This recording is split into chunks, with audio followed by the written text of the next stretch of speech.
تبارك الذي نزل الفرقان على عبده ليكون للعالمين نذيرا۔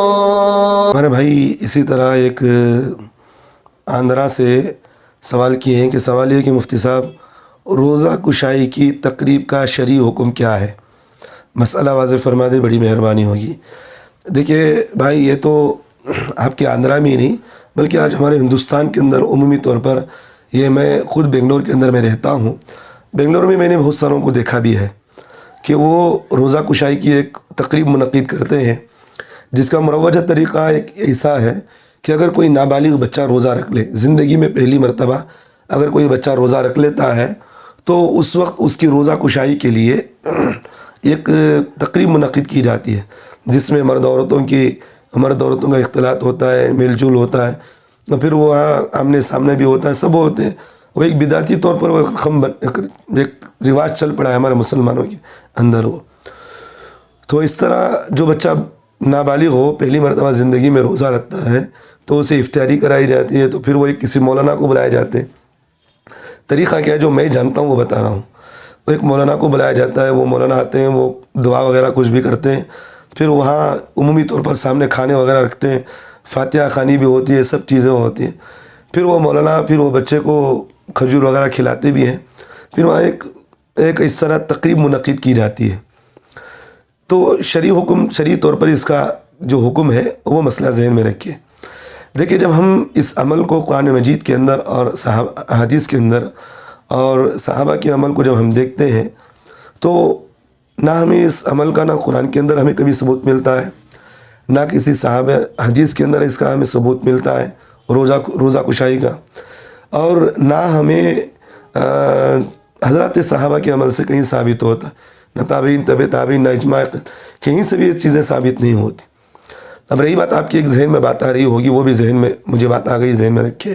اب آپ کے ذہن میں بات آ رہی ہوگی کہ حضرت دیکھیے، پھر حدیث کے اندر تو ہے کہ بھئی بچوں کو روزہ رکھوایا جائے، لیکن نہیں، فضائل عمل کے اندر بھی حضرت شیخ زکریا صاحب رحمۃ اللہ علیہ نے یہ بات لکھا ہے کہ بھئی حضرات صحابہ اپنے بچوں کو، چھوٹے بچوں کو روزہ رکھوایا کرتے تھے۔ تو میں آخری میں یہ بات آپ کو بتاؤں گا ترغیبی طور پر کس عمر میں بچوں کو روزہ رکھوانا چاہیے۔ تو بہرحال اس طرح کی رسم ہوتی ہے۔ تو جب اگر تم یہ جو تقریب جو منعقد کر رہے ہیں کہ بھئی بچے کو روزہ کشائی کے طور پر، اور جو افطاری کی دعوت جو عمومی طور پر کی جاتی ہے، اگر یہ آپ اس کو ثواب کی نیت سے، اور اس کو آپ ایک کیا کہتے ہیں، اس کو ثواب کی نیت سے اور دینی کام سمجھ کر آپ کرتے ہیں، تو ایک دین کے اندر خود ساتھ ہے بدعت کو وجود میں لانا ہے، یعنی ایک بدعتی عمل ہے یہ، جس کا اللہ کے رسول صلی اللہ علیہ وسلم نے فرمایا کہ ہر بدعت گمراہی ہے جس کا آدمی کو جہنم میں لے جانے کا سبب بنتی ہے یہ۔ تو اس لیے نہ یہ قرآن سے ثابت، نہ حدیث سے ثابت، اگر اس کو ثواب سمجھ کر، دین کا حصہ سمجھ کر کرتے ہیں تو یہ بدعت ہے۔ اگر آپ اس کو نہ ثواب سمجھتے ہیں، نہ اس کو دین کا کام سمجھتے ہیں، ایسے ہی کر رہے ہیں آپ اس کو، تو پھر اس کے اندر بہت سارے قباحتیں ہیں، تو پھر اس سے بھی اس کام سے بھی اجتناب کرنا ضروری ہے۔ بہت سارے قباحتیں اس کی، جیسا کہ مرد عورتوں کا اختلاط ہو جانا، مرد عورتوں کا آپس میں ایک دوسرے سے مل جانا، تو اس طرح کی چیزیں ہوتی ہیں جس سے کسی آدمی کو بھی اس طرح روزہ کشائی کی تقریب میں نہ خود جانا چاہیے، نہ اس کی حوصلہ افزائی کرنا چاہیے۔ اگر آپ نہیں جائیں گے تو پھر وہ آپ سے پوچھیں گے کیوں نہیں آئے، تو آپ ان سے کہیں کہ بھئی یہ جو شریعت میں طریقہ ہمیں کہیں نہیں ملتا تو ہم اس میں شرکت نہیں کریں گے۔ اگر آپ اس کو یہ طریقہ بتا دیں گے تو پھر آدمی اس گناہ سے بچے گا۔ اگر آپ جائیں گے تو پھر اس سے فتنے کا اندیشہ ہوگا، پھر آدمی گناہ کے اندر ملوث ہوگا۔ تو اس لیے میرے بھائی، نہ اس میں اس طرح کی تقریبات میں شرکت کرنا چاہیے، نہ کسی کو اس میں دعوت دینا چاہیے۔ یہ ہوا شرعی حکم۔ اور دوسری بات یہ ہے کہ بھئی اس میں بہت سارے خرافات ہیں، بہت سارے خرابیاں ہیں۔ اس طرح کی تقریب اگر منعقد کریں گے تو اس میں بہت سارے خرابیاں ہیں۔ پہلی بات تو اس میں 5-6 خرابیاں ہیں، ذہن میں رکھیں۔ پہلی بات یہ ہے کہ اسے تقاریب عام طور پر نام و نمود اور ریا کے لیے ہوتی ہیں۔ نام و نمود ریا کا مطلب یہ ہے کہ بھئی آدمی لوگوں کے سامنے اپنی واہ چاہتا ہے، دیکھیں میرا بچہ ہے روزہ رکھا، اب واہ چاہ رہا ہے۔ ہمارے بنگلور کے اندر میں خود دیکھتا بھی ہوں، معصوم روزے داروں کے نام سے ایک رمضان کے اندر ایک لسٹ نکلتی ہے، سالار ہے یا اسی طرح جو سہارا جو کچھ بھی پیپر ہوتے ہیں اس میں بچوں کے معصوم روزے داروں کے نام سے اس طرح کی چیزیں لکھی ہوئی ہوتی. اور بعض لوگ ہمارے محلے کے اندر بینروں میں لگا دیتے بھی ہیں. یہ طریقہ بھی غلط ہے، نہیں کرنا چاہیے. بھئی آپ نے روزہ رکھا اللہ کے لیے، آپ ترغیب دینا چاہ رہے ہیں تو پھر اس کے لیے ضروری نہیں کہ آپ پیپر کے اندر ڈالا جائے. بھئی اگر کسی آدمی نے جسم پر عطر لگایا تو عطر سے جو ہے وہ چیز لوگوں کے اندر خوشبو پھیلے گی. اب لوگوں کو یہ چیز معلوم بھی ہے کہ لوگ بچوں کو روزہ رکھوانا چاہیے، تو لوگ روزہ رکھتے بھی ہیں، رکھواتے بھی ہیں. تو آپ کے اس طرح کی چیزیں ڈالنے سے لوگوں کو اور زیادہ ترغیب نہیں مل رہی ہے. اس سے آپ ریا چاہ رہے ہیں بھی میری عزت بڑھے اس میں. تو یہ بات ہے کہ بھئی اس سے ریاکاریاں اور نام و نمود اس سے زیادہ تر لوگوں کے اندر ہوتی ہیں. تو پہلی اس کی خرابی ہے. دوسری بات اس کی ان تقاریب کے اندر جو خرابی ہے، دوسری بات یہ ہے کہ بھئی ایسے تقریبوں میں مشغولیت کے باعث بہت سارے لوگوں کی نمازیں قضا ہو جاتی ہیں، بہت سارے لوگوں کی نمازیں بھی چھوٹ جاتی ہیں. دو باتیں ہو گئی. تیسری بات یہ ہے کہ بھئی ایسی تقریبیں عموماً فضول خرچی اور اسراف کا ارتکاب ہوتی ہیں. فضول خرچے کا مطلب ہے کہ بھئی جو چاہے کھلا رہے ہیں، پلا رہے ہیں، سڈا پھینک رہا ہے، ساری چیزیں پھینک رہے ہیں، سب چیزیں ہو رہی ہیں، تو اس لیے فضول خرچی بھی زیادہ ہوتی ہے. اور اسی طرح جو ہے چوتھی بات یہ ہے کہ ایسی تقریبوں کے اندر نامحرم عورتوں اور مردوں کا اختلاط ہونا، آمنے سامنا ہو جانا، بات چیت کرنا، ہنسی مذاق کر لینا، اس طرح کی چیزیں.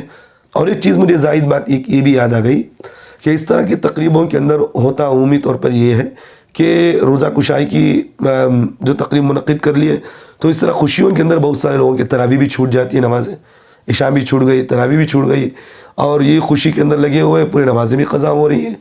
حالانکہ تراویح پڑھنا سنت موقع واجب کے درجے میں ہے یہ، اور عشاء کی نماز بھی ضروری ہے، تو لوگوں کی نمازیں بھی چھوٹ رہی ہیں اس میں. اور اسی طرح بسا اوقات ایسے تقاریب کے انعقاد کے لیے بچوں سے بھی روزہ رکھایا جاتا ہے جنہیں روزہ رکھنے کا تحمل نہیں ہوتا.